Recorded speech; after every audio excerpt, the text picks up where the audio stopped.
weligaa ma maqashay nolol aad dibadda aad u bixi karto dhowr daqiiqo oo keliya markiiba si aad uga fogaato dhaxanta iyo qarqaryada. Yakuuski waa meesha heerkulka ugu qabow adduunka ee ebed la diiwaan geliyey marka laga soo tago qaaradda barafka uu fadhiyo ee Antarctic, waxayna dhacdaa magaaladan Jamhuuriyadda Sakha ee Siberia ee dalka Ruushka. waana gobol si iskiisa ah isku maamulo oo ka go'doonsan adduunka intiisa kale. dadka ku nool magaaladan waxaa lagu qiyaasaa ilaa iyo 300 oo kun oo qofood in ku dhow. heerka qabowga magaaladan waxa uu gaaraa -71 digrii Fahrenheit. tusaale, qabowga magaaladan waxa uu gaarayaa haddii aad kor u seeriso biyo 100 digrii Celsius kuleel ah in ay ku barafoobayaan sikimo yar gudahooda adigoo arkaya.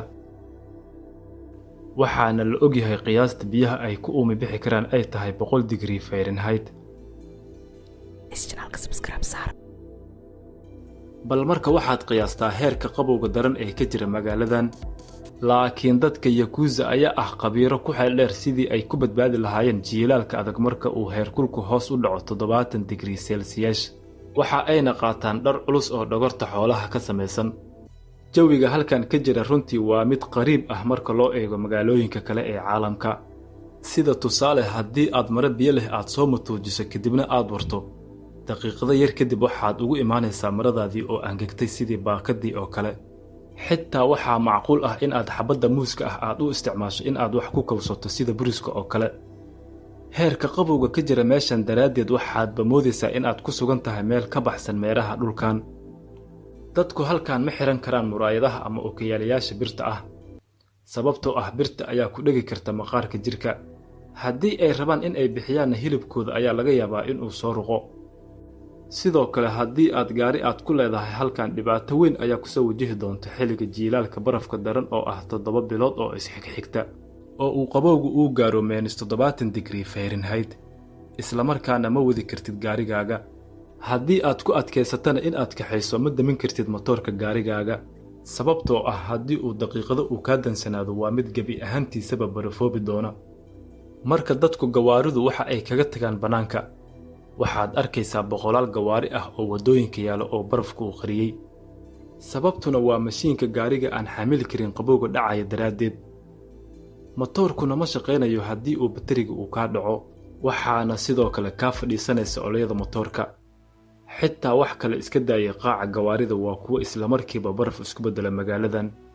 balse dadku mararka qaar waxa ay awoodaan in ay gawaaridoodu ay ku xareeyaan garaasho diirimaad kulul leh, laakiin waa dhif oo sidaa uma badna. balse nasiib wanaag waxaa jira hal shay oo aad u caawiya dadka magaalada Yakuuzi, waana tamarta gaaska dabiiciga ah iyo saliidda uu Ruushku qaniga ku yahay. tan kale, magaalada qaabka loo dhiso dhismooyinkeeda waa mid ka gedisan qaabka magaalooyinka kale. dhismooyinka magaalada Yakuuzi waa kuwo kor uga qaadan dhulka oo waxay ku taagan yihiin tiirar culculus oo loo sameeyey. sidoo kale, xitaa dhuumaha iyo tubooyinka gaaska qaada ma aha kuwo dhulka hoostiisa ku jira, ee waa kuwo xoogaa kor uga qaadan dhulka si aysan u barafoobin. waxa kale ee yaabka leh ee aad ku arkaysa magaaladan waa dhismooyinka dabaqyada oo ay ka soo laalaadaan dariishadaha baco xirxiran oo cuntooyin ah, ay ugu talagaleen inay si fariis ahana ay ugu barafeeyaan jawiga qabow ee bannaanka. sababtoo ah dadka magaalada Yakuuzi ma aha kuwo isticmaala wax fariij ah, waayo heerka qabowga bannaanka ka jira ayaa ah ugu yaraan -58 digrii Fahrenheit, halka fariijka caadiga ah oo wax uu ku barafeeyo marka uu qabowgiisu uu gaaro -20 digrii Fahrenheit. sidoo kale, 1 daqiiqo oo keliya haddii aad galofiska gacmahaaga aad ka saarto, waxaad farahaaga ka dareemi doontaa xanuun zaa'id ah. haddii aad tijaabiso sidoo kale inaad 15 daqiiqo bannaanka aad joogto, waxaad la kulmi doontaa dhibaatooyin ay ka mid yihiin maqaarka oo aad dareemayso inuu ku gubanayo oo kale, iyo in aad dareento neefsashada oo kugu adkaato, taasoona keeni karta dhimasho degdeg ah. mideeda kale, waxaa halkan suurtagal ah in la helo dad dhintay 100 sano ama 200 oo sano ka hor aan weli isbedelin, taasoo ay adag tahay in adduunka intiisa kale ay ka dhacdo. sidoo kale, dadka magaalada Yakuuzi ma aha dad beer iyo wax lamida tabcada, balse waa dad ku fiican dhanka iyo kalluumaysiga. inta badan cuntada dhaqanka iyo soo jireenka ah waa kalluunka oo aad ku arkayso suuqyada isagoo lagu iibinayo bannaanka. waxayna sidoo kale isticmaalaan hilibka fardaha, shimbiraha, lo'da iyo bakaylaha. dadka ugu badan magaalada waa dad asal ahaan ka soo jeeda Turkida, boqolkiiba 38na waa dadka Raashiyaanka ah. sidoo kale halkan Yakuzi waxaa laga heli karaa eeyaha noocan oo kale ah. nasiib darase bisadaha halkan kuma noolaan karaan. tan kale gawaarida ayaa waxa ay u samaysan yihiin aad arkaysaa in ay leeyihiin laba lakab oo muraayado isku samaysan ah. sidaa daraadeed marka uu qaboojiyuhu kululeeyo gudaha gaariga ma luminayo heerkulkiisa. balse waxa ugu cabsida badan ayaa ah in dadku marka ay wadada ku sii jiraan gawaaridoodu ay ku xumaadaan, taasooyna ay halis ugu jiraan inay dhintaan haddii ay ku hagaajin waayaan 30 daqiiqo gudahood. dhanka kale waxaad arkaysaa magaalada gudaheeda in saacad kadib laga jabiyo barafka wadada hareeraheeda si uusan barafku u xirin wadooyinka. sidoo kale dadku waxa ay dhigaan roogag albaab kasta oo laga soo galo dhismaha si ay uga fogaadaan inay ka dhacaan dabaqa ama ay ka sabiqdaan.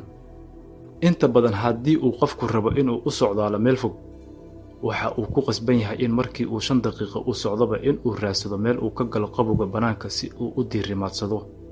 waxayna dadku badanaa ay galaan markaas bangiyada iyo dukaamada waaweyn ama supermarketyada iyagoo soconaya siina wataan socodkooda.